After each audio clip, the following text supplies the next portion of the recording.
पर आगे है। और जो सीटों के रुझान आ रहे हैं, बख्तियारपुर से एलजेपी ने बढ़त बना ली है, बेतिया से भारतीय जनता पार्टी ने बढ़त बना ली है और 243 का ये आंकड़ा, 147 पर एनडीए, जेडीयू 60 पर, बीजेपी 68 पर, एलजेपी 11 पर, हम 4 पर और आरजेडी 60 सीट पर इस वक्त आगे चल रही है।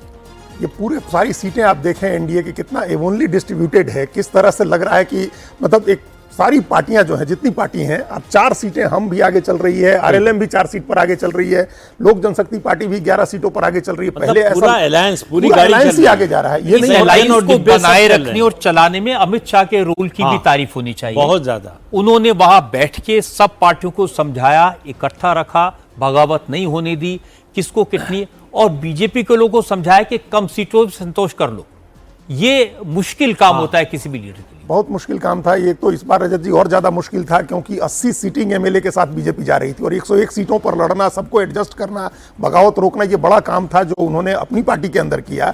और दूसरे गठबंधन की सहयोगियों के साथ चिराग पासवान को मनाना कितना मुश्किल काम था। वो दिख रहा था कैसे लगातार उनको ट्रैक किया जा रहा था, एक एक बड़े नेता उनको साथ अजीत जी, अब जैसे हम चर्चा कर रहे हैं, देखिए ये बड़ी स्क्रीन इस वक्त अपने दर्शकों को दिखा देते हैं। अब इसमें जो रंग आपको नजर आएगा वो भगवा रंग ज्यादा नजर आ रहा है क्योंकि सभी 243 सीटों का जो रुझान है वो सामने आ गया है। इधर वाल्मीकि नगर से शुरू करें तो यहाँ जेडीयू, रामनगर में बीजेपी, नरकटियागंज में बीजेपी, बगहा में बीजेपी, लौरिया में वीआईपी, सिकटा में जेडीयू, नरकटिया में जेडीयू, सुगौली में एलजेपीआर, रक्सौल में बीजेपी, बेतिया में बीजेपी, केसरिया में वीआईपी। तो जो भगवा रंग है वो हमें ज्यादा नजर आ रहा है। और कोई ऐसी सीट देवेंद्र जो आपको सरप्राइज कर रही हो, ये रंग आपको? नहीं, इसमें अगर इस सारे लिस्ट को अगर देखें तो बहुत सरप्राइज वाला कोई वैसा कंस्टिट्यूंसी अभी तक नजर नहीं आ रहा है जिसमें ये लगे कि यहाँ पे ये रंग ये होना चाहिए था, ये आगे इसके बदलने की संभावना ज्यादा है।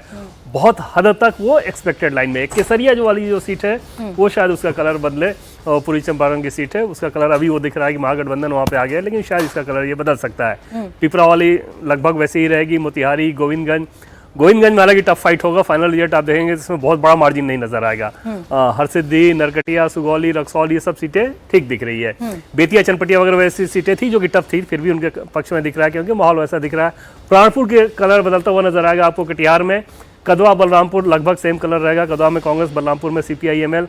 बरारी का कलर भी यहाँ पे बदलता हुआ नजर आ सकता है। इसके बाद बनमनखी, रुपौली की बात कर रहे हैं तो वो सेम कलर। धमदाहा का कलर बदलता हुआ नजर आ सकता है।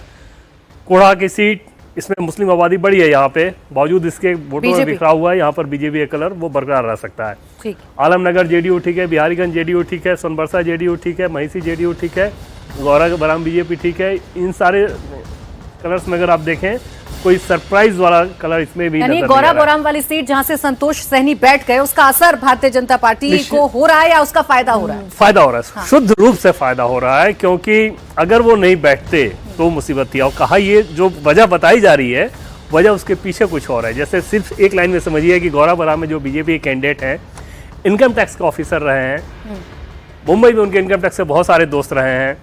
साहनी जी मुंबई में वेल कनेक्टेड है, संभवतः है कि मित्रता में